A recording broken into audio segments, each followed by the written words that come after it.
Hello and welcome to PM Express. And you know, it's always exciting when we are out of studio. Myself and the crew all get excited when we leave studio, a different environment. It brings a bit more fire into the interview. And you know, appointing Martin Amidu as the special prosecutor has suddenly woken up all our senses of corruption, and every little wind of corruption, everybody is like eyes wide open, ears wide, listening to what's going to happen. Well, recently the president made a comment that, well, if you suspect any of my ministers or of corruption, provide the evidence. And then, you know, every school of thought thinking, well, what evidence? Do I bring receipts to say prices were inflated? Do I bring camera, video recordings of wrongdoings that happened? What evidence do I provide? But then again, you think, when I just walk into a police station and point a finger and say, yeah, that's him driving there, he's corrupt, go and arrest him or go and investigate him. Where do we draw the line? And then the other thing is, who is indeed corrupt? Because it's becoming like a chewing stick, as we say in the Ghanaian palace. We wake up every morning without evidence, without no basis. We just look at you and think, well, that's him going there. He's corrupt. Why? Because he's a politician. He has to be corrupt. And even if you're a wealthy businessman, well, he's a thief. He's a crook. He did something wrong to earn that sort of money. And this perception is growing that, well, if you're a wealthy businessman, you must be, you know, a crook. And then if you look affluent or if you look well as a politician, then you must be corrupt. So going forward, with us, you know, pointing a finger at everybody as being corrupt, with us being asked to provide evidence of who we think is corrupt, and since we pointed a finger at everybody else, how do we go forward? Are we watering down this very serious, you know, canker in our society? And Martin Amidu again, with this wave and this panic and this anxiety in the system, is it really going to produce the results that we all want, i.e. a total reduction in corruption? Because corruption at the top really damages those at the bottom. Those at the top siphon, and then you end up at your chips compound and they can't even provide you paracetamol. That's how serious it is. And you and I, do we see the effect, or is it a newspaper headline? My name is Nana Ansakwao IV, Chief of the Little Republic of Akwamu Edumasa. And I'm here at GII to talk to my sister on the subject of corruption and which evidence it is that citizens have to provide. Don't go. Thank you very much for staying, and I'm here at GII's conference room. I'm going to talk to Mrs. Linda Ofori-Kwafo on the subject of corruption. He's the Executive Director of Ghana Integrity Initiative. Linda, thank you very much for having us in your office. Thank you very much, Nana, for coming. Good. Linda, I mean, you must be busy now with just the announcement of, you know, Martin Amidu. It looks as like a fresh awakening of corruption altogether. Somehow we think we've moved a different notch, but I'll come to that. I just want us to find out, I mean, who is corrupt? Because we perceive every other politician as corrupt. Those who left government are corrupt. Those who are in government are corrupt. So, I mean, who is corrupt? I think we have to stay with the definition of corruption, which we have it in the NACAP, we also have it in Transparency International, and then the World Bank, giving us similar definitions of corruption, as in the abuse of entrusted power for private gain. So any official, it can be a public official, private official, so far as you are abusing any power for your own gain, then you can be described as being corrupt. But we also have to know that corruption is a crime. So if we look at Ghana's legislation, so far as far back as 1960, we criminalized corruption. Our challenge as a country is that we have not been able to document well this definition. So we have it scattered in several books. But then for now, it's a misdemeanor in our books, but the sentence can go beyond 25 years, though it's a misdemeanor. So corruption is a crime, and once you are caught, you have to be punished for it. Is the line too thin in defining corruption? Have we made the line too thin? Because you know, your office would, you know, almost immediately sort of give you a personal gain. you know, even me, you know, I take my crew somewhere, and sometimes they'll open a door for me where they wouldn't have opened for me had it not been. I mean, is the line too thin? That might not be corruption, the scenario you just described. But then if you are managing state resources, for instance, and then because you have position and power, you do things that will benefit you and your family, then you can be said to be engaging. So it's about stealing. Examples are embezzlement,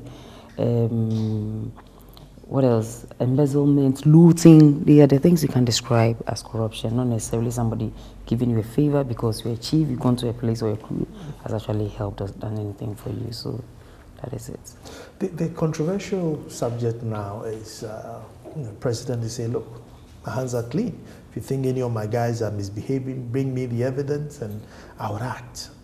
What evidence do I need to take? I am not a politician. But anytime you hear presidents talking about evidence, we wonder what they are looking for. I think the basic information is what they should be requesting, especially when we do not have a right to information legislation.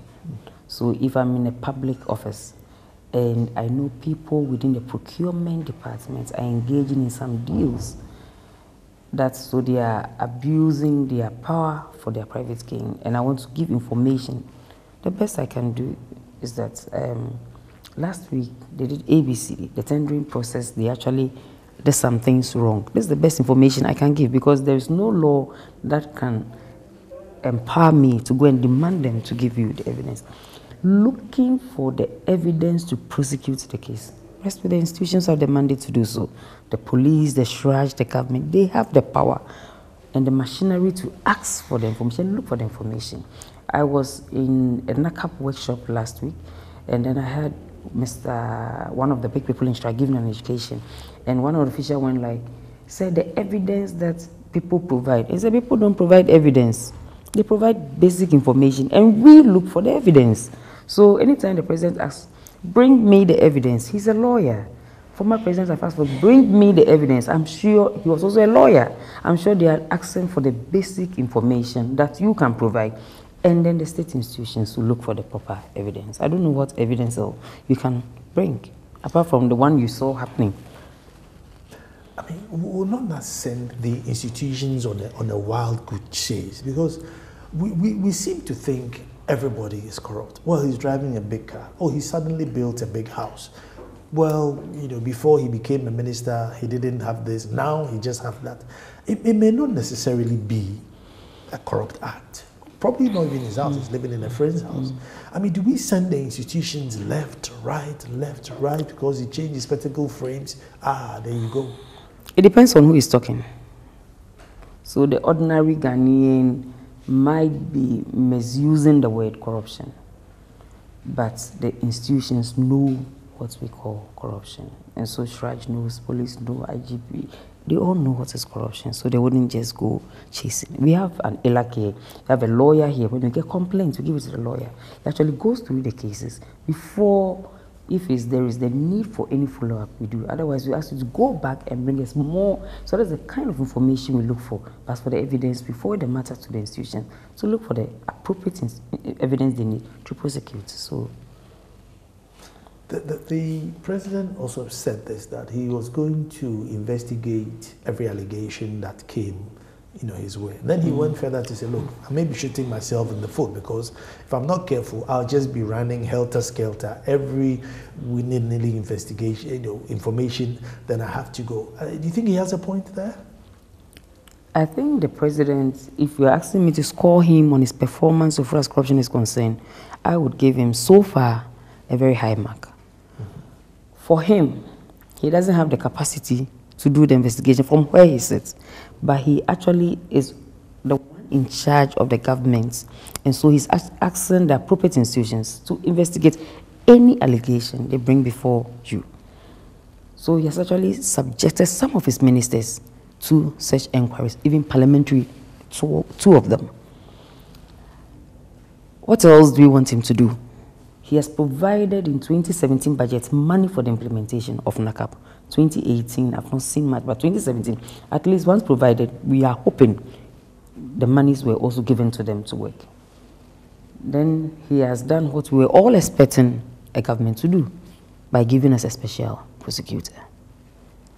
He has really, really shot himself in the foot because the kind of person he has appointed and the office that we have established with the nature of the law, which is good, unless it's tested and any other thing proven untoward. So far, it's a good law. I'm sure it's actually a signal to most of his ministers that he has done his best. I'm sure he will just be sitting somewhere and watching them. If you are caught, then it's your own case. It also sends signals to people in public service in general. So if even politicians are being warned to be careful, then what about you that you are in charge? And most of the corruption happens at the public institutions, even without the politicians participating or playing any role. So for me, I think he's done well, and somebody say he shot himself in the foot, but we needed this kind of leader to be able to attack corruption the way we needed to approach the matter. It's not the easiest thing to prove corruption, is it? I mean, there's no control prize. You have to have a motive, or have to really prove that this person had the motive of siphoning money. You know, he decides to buy cups, you know, at 10 cedis. You said there's somebody selling cups for 5 cedis, but look, I bought it for 10 cedis. I mean, can we really win on this score? I mean, this corruption thing, or is it more rhetoric? We can win. Look at the NCA matter. It's in court, right? Yeah. You don't need a class, somebody to finish university to tell you the intent of the people who engaged in that business. I'm not a judge, I'm not a lawyer, but then I know that it was not a good deal in the interest of the country. So it is very difficult to prove because it doesn't happen in the open. But then those who know how to investigate and get the right information to prosecute, they know it when they see one. Even me, I know corruption when I see one. I don't need to have any equipment or tools to test the intent of people. Look at the procurement and the way it has been done by our politicians and our governments in the past. Obviously, it was intended to enrich some people at the expense of the entire people. So, for me, it's very easy to prove when you have the right information. The intention is known. When you get the right information, the people are charged. I always keep on mentioning their name because they are the people supposed to do it. The police, they're able to, Yoko will be able to tell you this is a clear case of corruption. But then because it's a crime, it has to be proven, and proven very well. That's how come we go through a long process to get it prosecuted. Now let me take you back to, you know, Wyoming, good old special prosecutor incoming, you know, followed this case. To the general public, it looked like an open and closed book. It looked black and white. Supreme Court says, yes, go ahead. But I mean, look at how much this guy is stretching the case from Africa to the world, to God knows where else. It's probably going to go to heaven, you know, to go and ask God to intervene. And that'll probably be his last, you know, so if every person caught in the trap would drag, you know, because it's their right, where do we stand in fighting this cause? Obviously, nobody wants to go to jail. So, if there is a gap in the law, you want to take advantage of it. If there's a gap in information gathering and prosecution, everybody wants to take advantage of it. Nobody's concluding that he stole money from the state, but everybody's concluding the monies were wrongfully paid and that he has to refund to the state with interest. Now we have the person who pursued the matter, being the special prosecutor. I am still a student of law, but I've heard lawyers saying that he does not have a right because the case is closed, it's now a civil matter. He's supposed to go after criminal matters, so he might not be able to touch Wyoming anymore. But then we should be using the Attorney General's office to get our monies refunded back to us. Unless, of course, they get any fresh evidence, whatever it is.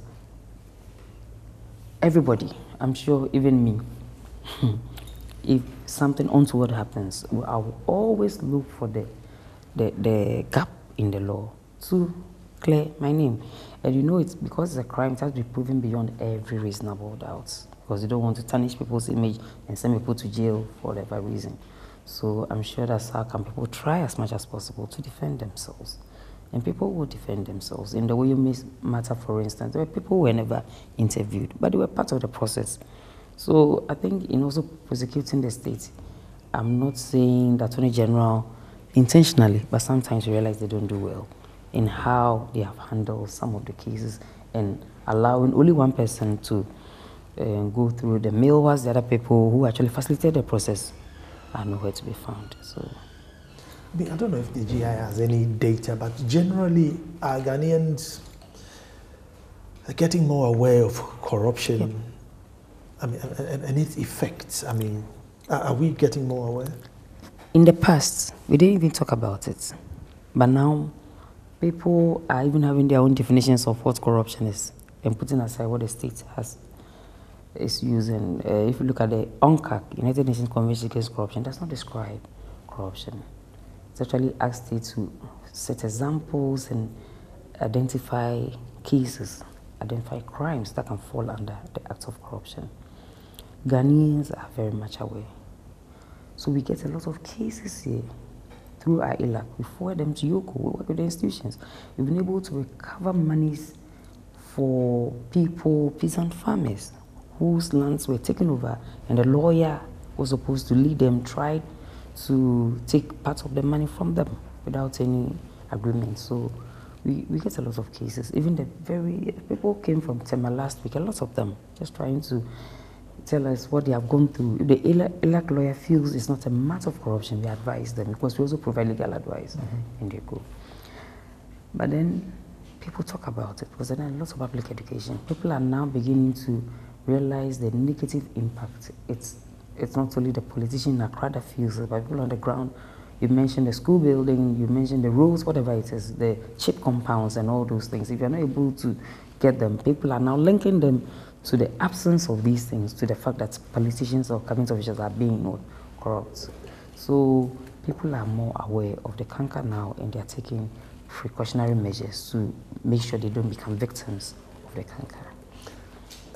How about the education of the electorate not collecting money from politicians before they come into power? Because that's also, you know, in a vicious circle where, well, if I've paid my way out, and I know DCs that paid lots of money to assemblymen to get their votes in, and that's huge money. So clearly it's like, well, I paid my dues. What do you expect from me? I mean, when are we going to get the electorate aware of that? They are aware, and they know they are engaging in an act of corruption. But for now, the law punishes the bribe taker, and the giver is somehow not being sentenced under. We don't have any provision for that. My former boss, Daniel Batedam, will tell you, take the money, don't vote for them. Because the man is hungry. You know, there's a link between corruption and poverty. The man is poor. The man is hungry. This same politician we will not see again until 4 years' time.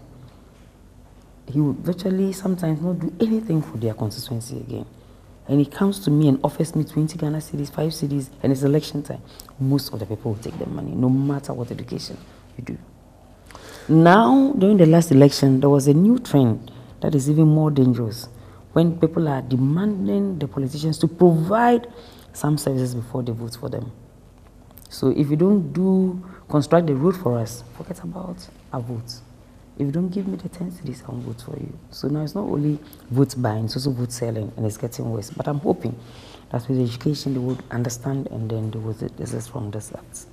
Don't go away, we are coming straight back.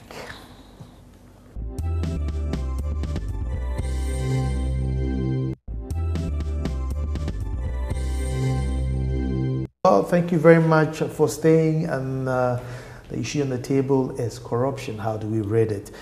Linda, cash for seats. Very weird sort of arrangement. It looks normal, it looks abnormal. Yes, we all have events, we all pay for events, we pay for awards. You know, somehow the president is roped in, roped out. But then the president comes out and says, well, I think you have to investigate it. Nothing will come out of it because the person who sat close to me is my client. I eat in his house, he eats in my house. So I wonder why all of a sudden he will pay 100,000 to see me, somebody who calls me every day, and therefore go ahead and investigate it. So there's two school of thoughts. Oh no, prejudice is being prejudicial. Let the investigations go through. I don't know, where does the GII stand? And I find the whole thing is a big maze for me. Yeah. For me and for GII, it was quite unfortunate the president made some statements earlier on, because he said he has done his own interviewing, which was not an inquiry, which was not an investigation, from what he told us. So he's convinced that nothing happened. But for GII, it's not only about corruption. That matter goes beyond corruption, an allegation of corruption, because until the investigations are finished, we wouldn't be able to tell whether any act of corruption did happen. But then it's a broader conflict of interest and governance issue, and also points to the fact that there are still gaps in our law. Remember when the Honorable Minister was asked which law permitted him to pay those funds, which he couldn't describe whether they were trust money or they were private money or they were public money, into a state coffers. He said, which law does not prevent me to do so? So he actually posed another question to Honorable Aveji, who was not under any obligation to respond, so he didn't respond. But then clearly there was nothing barring him from where he sat from paying such monies into. So then there are gaps that we need to really deal with. The issue of conflict of interest situations, all the roles being played by officials in the ministry.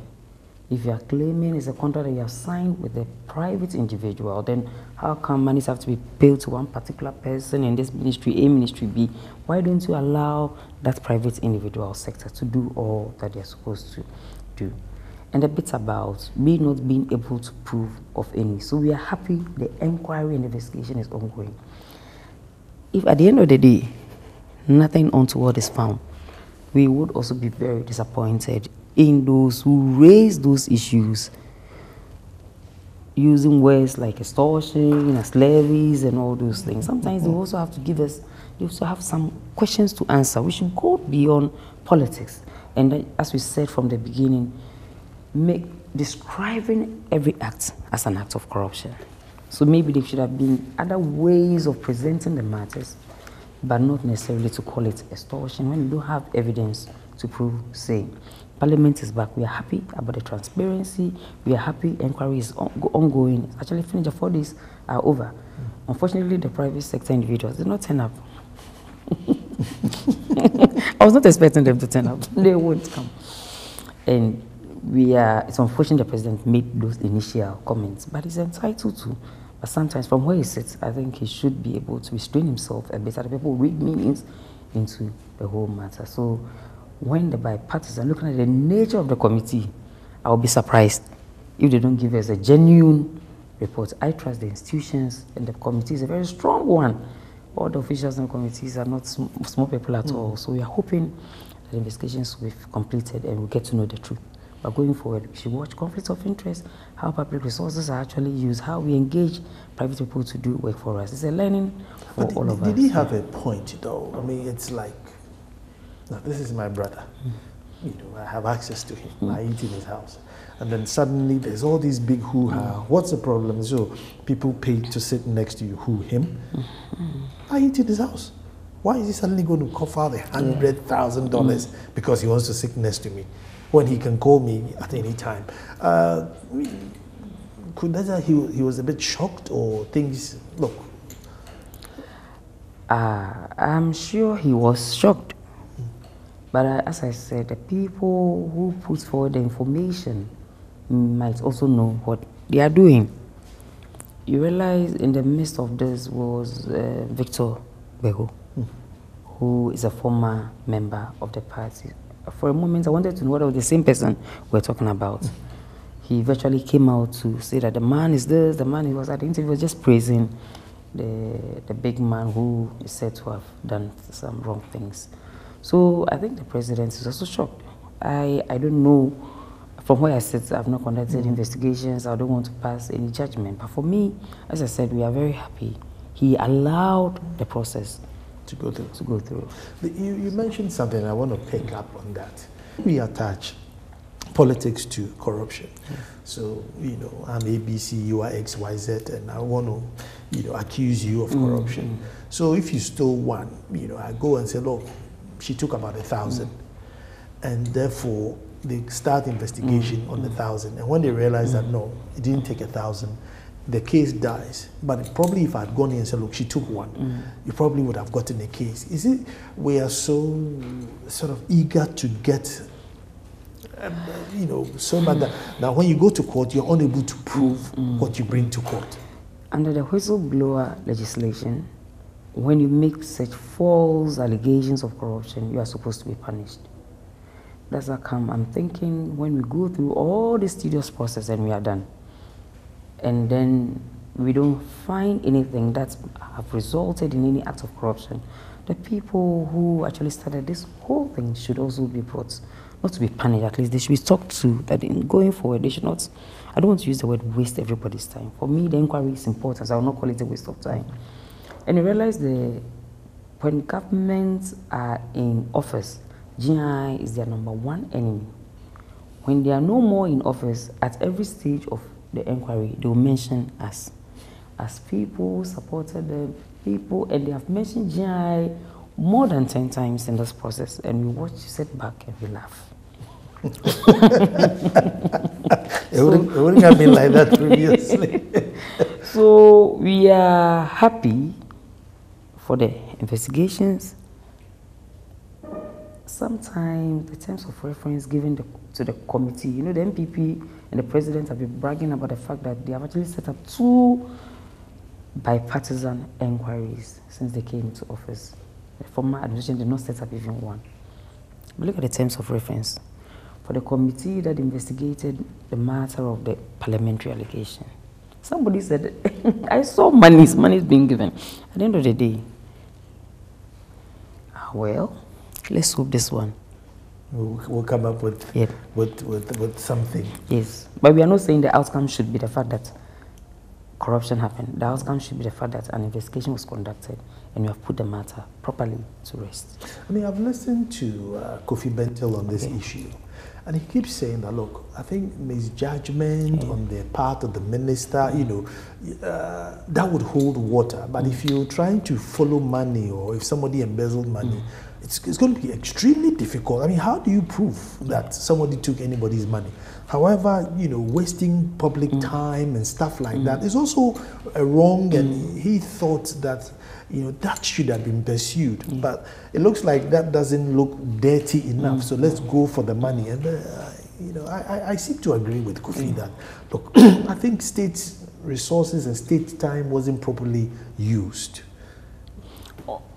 He made the same statements on Corruption Watch in one of the days. Initially, I did not agree with him. But from where I sit now, and from listening to following the investigations, I think to a large extent, I agree with Kofi. We should have actually pursued something else than going for what we are likely not going to find. And secondly, misjudgments, as you put it. Look at the issue concerning the finance minister. Some of the things he's done in the past, for instance, and we are trying to say he's engaged in conflicts of interest and all those things, because he might be coming from the private sector, where there is not so much bureaucracy. So things move, and we are done. We have money, we are moving forward. He's now in government, and things take forever for them to be done.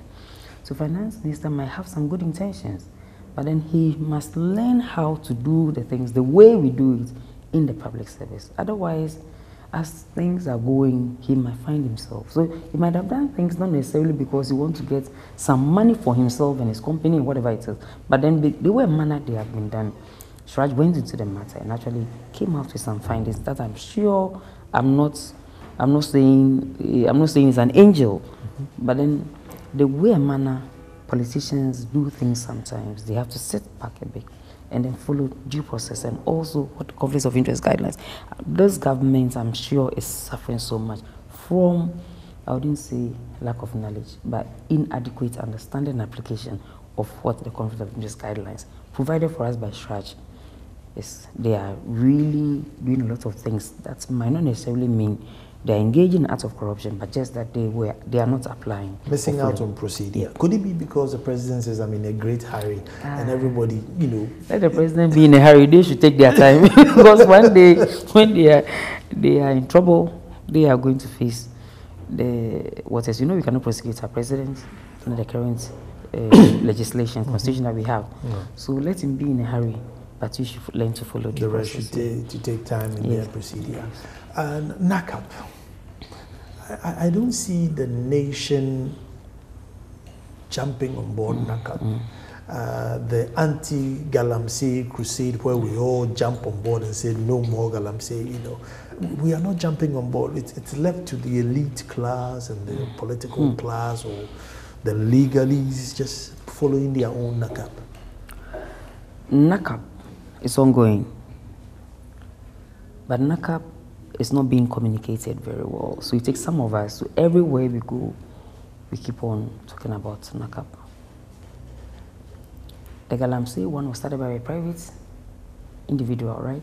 Before the government came on board. So we know the graphic corporations, big boss, actually put some fire into the whole thing. So when the private sector take up something, but NACAP is hosted and is being implemented, or the lead implementation is SRAJ. So SRAJ will still do the things the way to do them. We are just from NACAP monitoring committee workshop from Kufuor. We are preparing 2018 work plan. We went to review it and implementation was started. NACAP has been mainstream into the plans of the MDAs and the rest. So every time when they're preparing their meeting plans, they are supposed to budget for NACAP implementation, because NACAP has rules for all of them. So the implementation of NACAP is a bit different, just that there should be more communication on what is happening. And so we are having the annual anti-corruption week celebration. No update is given on where we've been able to reach with the NACAP implementation. Maybe the public education bit should actually be gingered or fired up a bit, but the implementation is ongoing. So as citizens, what part do we play? The basic rule of reporting corruption. It's as simple as that. You either report corruption under the whistleblower law, or you walk to anywhere you want to go to. Come to GI, go to SRAJ, and report corruption to be investigated for you. So you go to an office and some 10 cedis is demanded, you have to report it? Or it has to go a bit, it has to be over a certain threshold before? No. If you're not as rich as Nana, you have to report it. Anything at all? Yes, anything at all. That's, you think it's an act of corruption, you have to report it. There's no threshold. And is because somebody pays 10 cedis, the person might be a very poor person, and it means a lot to him. So I go to the hospital, and before my file was picked up, I was asked to pay 10 cedis. That's a lot of money to the poor woman in the village. The person can report. You don't have to come here. You can actually use a toll-free line, and we can take it to appropriate institutions for you. So I'll get a line later and then put it out. But is there a level that we should accept? Say, look, if it's just 2 cedis, look, let it ride. But anything after 10 cedis, look, report it. If somebody goes to a private hospital and is asked to pay 1,000 cedis to have quick service, the person wouldn't mind. The person can afford. But then if you cannot, you would be concerned about this kind of service delivery if it's a public institution. So anything at all, even if it's 1 city, we've done programs that doctors will be in the villages, and you enter the doctor's consulting room, and when you are leaving, you're supposed to put 2 cedis in a cup. What is it meant for? 1 cedi in a cup.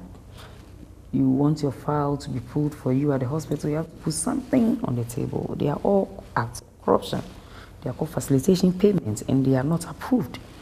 So we are not supposed to you can report these matters because it might not be only you. At the end of the day, if the person is able to put together how much he has collected, it will be more than a salary.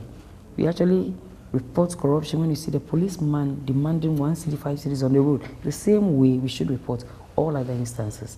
So we should actually make the reporting mechanism should not be so complicated for an individual. We have an I Pay the Bribe website. You can go there and just write something. And we can pick the matter up and advocate on such matters for you.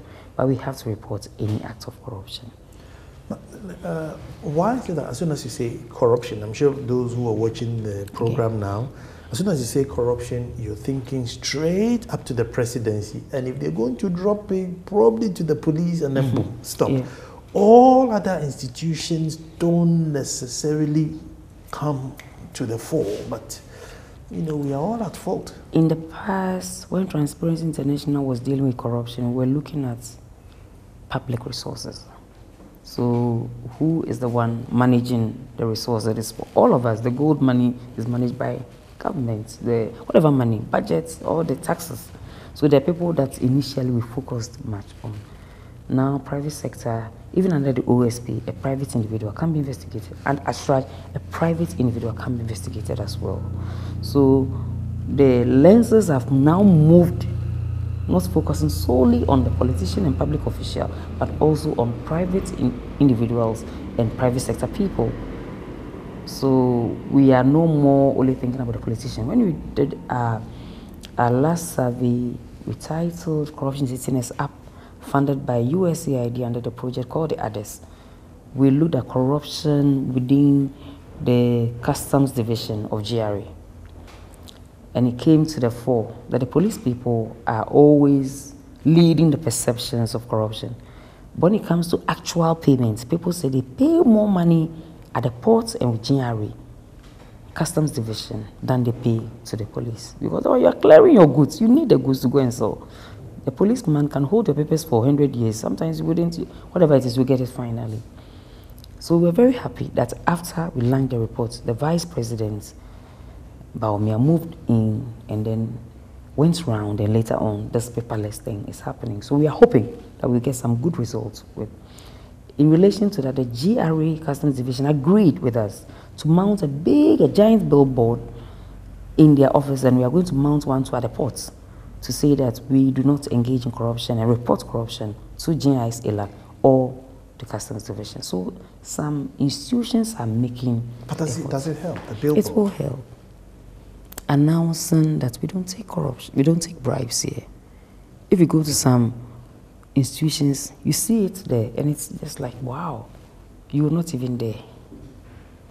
A country like Botswana, it's a small country though, but then giving of brown envelopes is alien to them. They don't know it. You don't pass 5 cities, even Ethiopia here. They don't, corruption and the facilitation payment is not that frequent. It's here, the West African countries. Ghana, our big sister, brother, Nigeria. Is it not our culture? Is it not our culture? No. I don't want to agree to that too. People say that if you are going to the chief's palace, you have to send wine. I've been to chief's palace that we have sent nothing. And I don't want to mention their names because we didn't come there to do traditional stuff. We came there to work and they didn't demand it. We've been there several times. So I don't know our culture of gift giving. If somebody gives a former president a Ford car, how can that be a gift given to say thank you? Is it because of his status? Because he's a big man, so a Ford car is what we used to thank or say good morning to the president. No, if you look at the conflict of interest guidelines, actually there is a figure, I think it's 50 cities. So 500,000 in the past, 50 cities now. You don't give beyond that. That cannot be accepted anymore as a gift. The people who work in the embassies, when they come here to work and they are leaving and give them kente, they take it back to institutions in their country and leave it for the state. It's not for them because kente figure is too high above what they are allowed to take. So our culture might have, but for now, I think that our culture knows the difference between what a thank you is, what a Christmas hamper means, and what a goat being tied at scratch whilst your investigation is ongoing there also means the intention can be determined sometimes. It's not all gifts that we have to consider as a gift.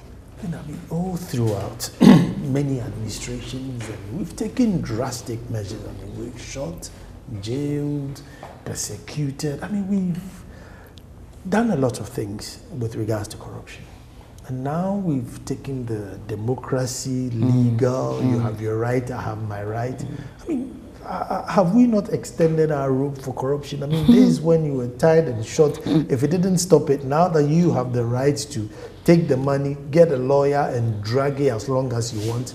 I am hoping one day Shraj will come out to discuss the NACAP. NACAP takes us through that process. The Rawlinses time, the Kalabuli time, and where we are today. Still with NACAP, we have OSP. Because NACAP mentioned OSP. NACAP said under Objective 4 that we should put in place a system to investigate properly and prosecute corruption as well. NDC manifesto mentioned it. They didn't call it OSP. MPP mentioned it. And today we have it. We are not saying the OSP will solve all our problems, but the OSP is a giant step that the government has taken. And we are hoping it will solve some of our problems. The most important one of lack of prosecution. And Martin Amidu has time, hasn't he? Oh, he has a lot of time. That was my best Christmas gift. Not the individual. I like due process, so I'm happy they followed the law. He has the right qualification. He has pursued corruption in the past. That's what the Act says.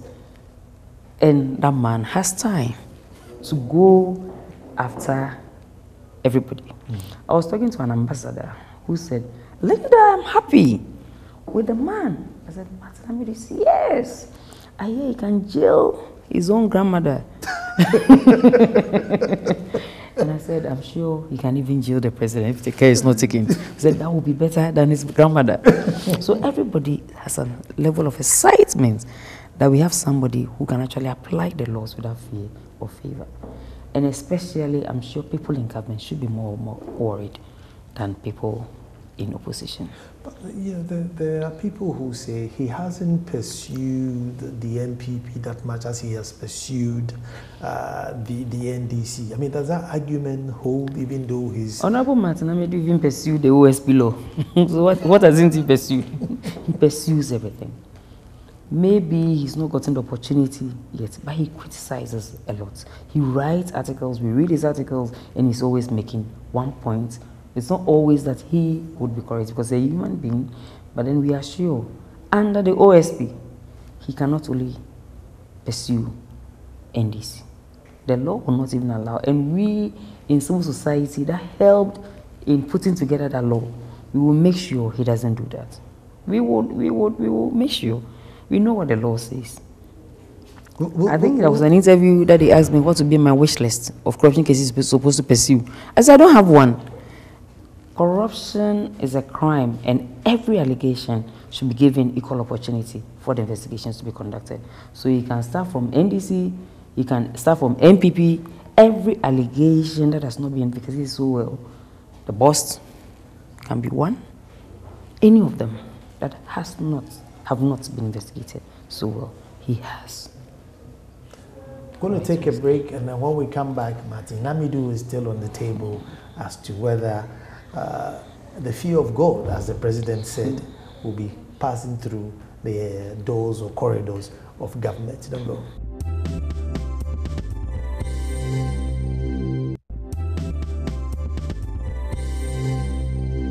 Well, thank you very much for staying. It's been interesting. We're here at the GI talking to Linda, the one and only Linda Ofori-Kwafo, on the important subject of corruption and how it is that we read it.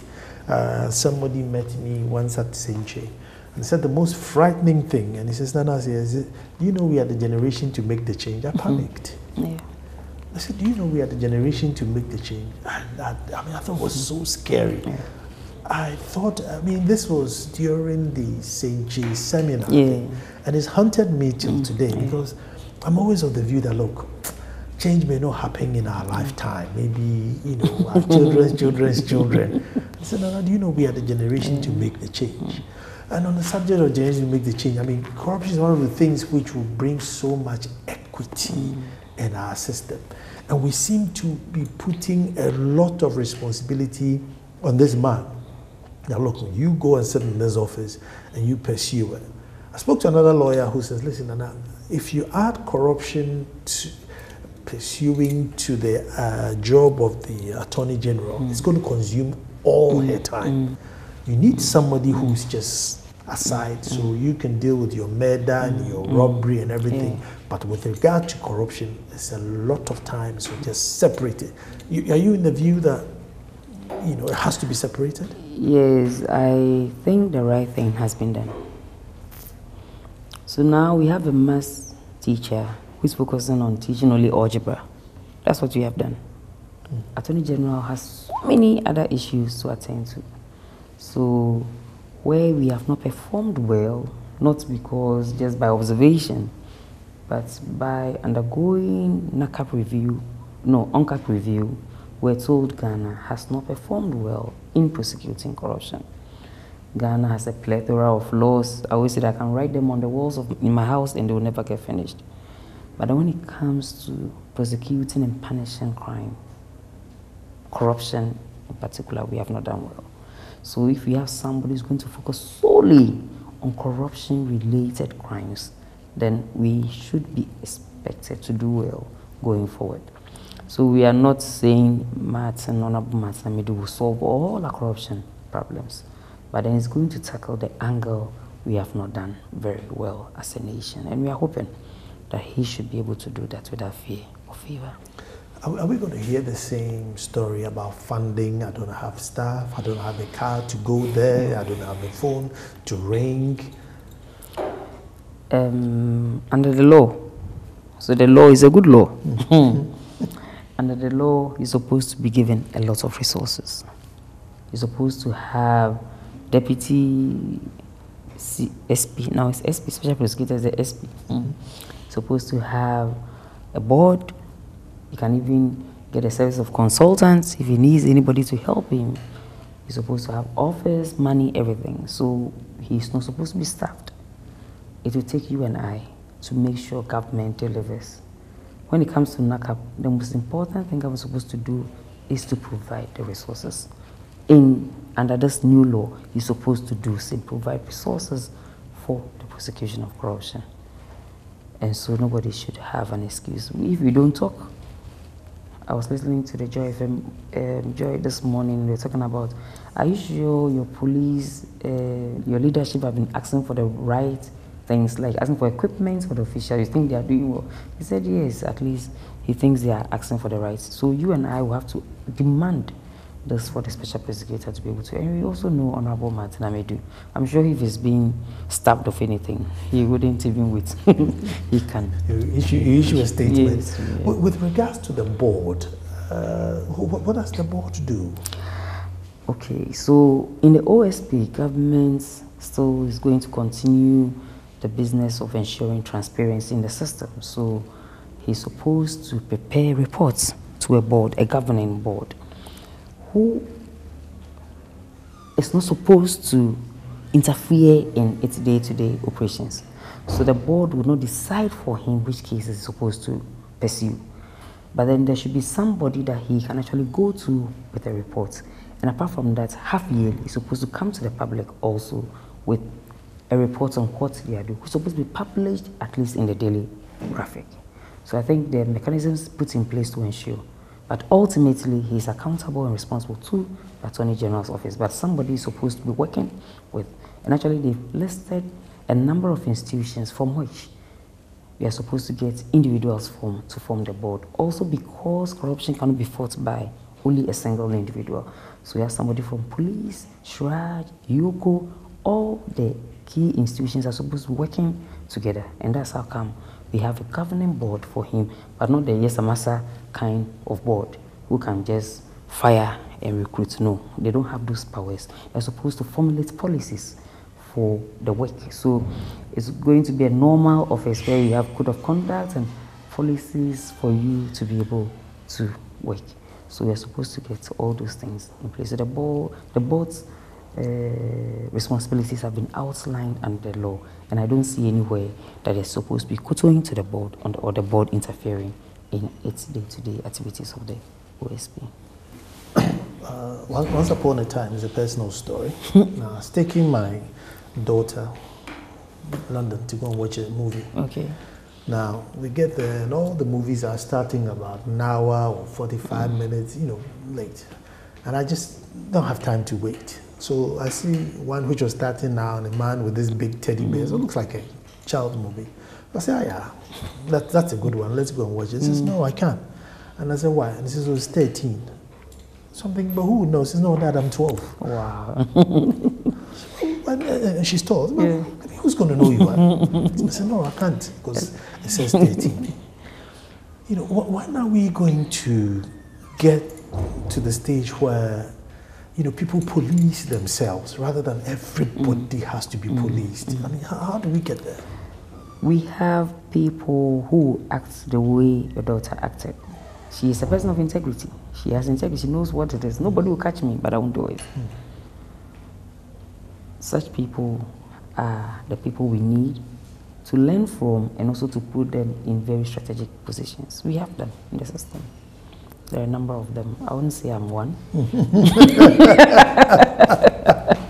But I remember when I was young, very young, I was in the sixth form then, advocated, and I was going home. I was home, so I was going to town. I grew up in Sakradi. And there was it near Premudo Barracks. I remember very well.